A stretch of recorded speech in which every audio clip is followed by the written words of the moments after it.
প্রয়াগ চিটফান্ডের 110 কোটি টাকা বাজেয়াপ্ত করল ইডি। প্রয়াগ চিটফান্ডের 104 কোটি টাকার 450 একর জমি বাজেয়াপ্ত করা হয়েছে। প্রয়াগ গ্রুপের 3 ডিরেক্টরের 6 কোটি টাকার সম্পত্তিও বাজেয়াপ্ত। প্রায় 2900 কোটি টাকার প্রতারণায় অভিযুক্ত প্রয়াগ গোষ্ঠী। পশ্চিমবঙ্গ, বিহার, অসমে প্রয়াগ চিটফান্ডের 104 কোটির জমি বাজেয়াপ্ত করা হয়েছে। 3 ডিরেক্টর বাসুদেব বাগচি, অভিক বাগচি, স্বপ্না বাগচির সম্পত্তিও বাজেয়াপ্ত। যুবভারতী কাণ্ডে টাকা রিফান্ড নিয়ে উল্টো সুর সরকারের। আমরা কোনো টাকা উদ্ধারের রিকভারি এজেন্ট নই। যদি কোর্ট নির্দেশ দেয় তাহলে অন্য কথা, না হলে কারুর কিছু বলার থাকলে উদ্যোক্তাদের বলতে হবে। দর্শকদের টাকা ফেরতের প্রসঙ্গে হাইকোর্টে জানিয়ে দিল রাজ্য। আরো বিস্তারিত জানবো, কথা বলবো। আর সৌভিক মজুমদার আমাদের প্রতিনিধি রয়েছেন। তার মানে সৌভিক, যে দর্শকেরা কষ্টার্জিত হাজার হাজার টাকা দিয়ে টিকিট কেটে মেসি দর্শন থেকে বঞ্চিত হলেন, তাদের টাকা ফেরতের কোনো দায় রাজ্য সরকারের নেই, এ তো কোর্টে বুঝিয়ে দিল রাজ্য।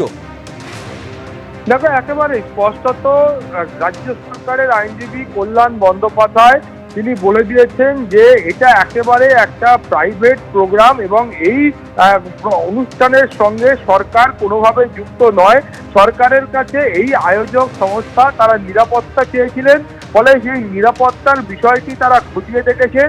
এছাড়াও মেসির সার্বিক যে নিরাপত্তা, সেই নিরাপত্তার দায়িত্বে এনএসজি কমান্ডোরা ছিল। আয়োজক সংস্থার পক্ষ থেকে তারা স্বরাষ্ট্র মন্ত্রকের কাছে আবেদন করেছিলেন এবং স্বরাষ্ট্র মন্ত্রক মেসির নিরাপত্তার জন্য এনএসজি কমান্ডোদের নিয়োগ করেছিলেন। ফলে সার্বিকভাবে একটা আইন শৃঙ্খলার বিষয়ে সরকারের দায়িত্বের মধ্যে থাকে। সেই দায়িত্বই কিন্তু রাজ্য সরকার পালন করেছে। টিকিট বিক্রি থেকে শুরু করে অন্যান্য বিষয়ের মধ্যে সরকার ছিল না।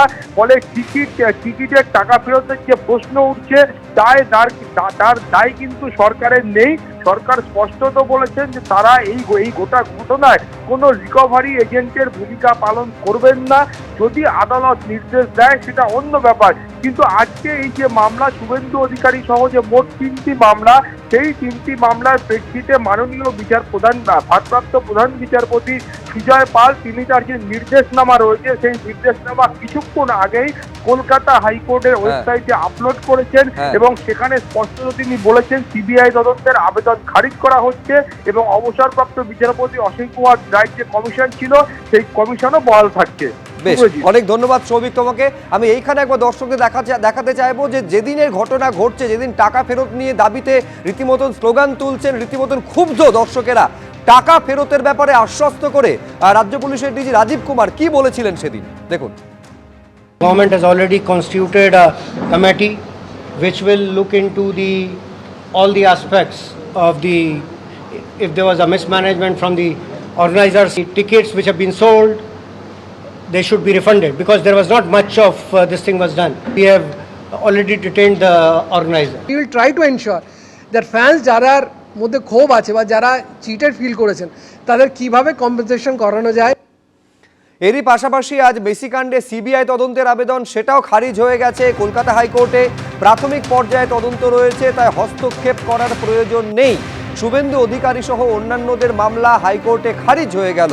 গেজেট নোটিফিকেশন দিয়েই অবসরপ্রাপ্ত বিচারপতির নেতৃত্বে কমিটি, তাই তদন্ত কমিটি নিয়েও আপত্তি খারিজ করে দিল হাইকোর্ট।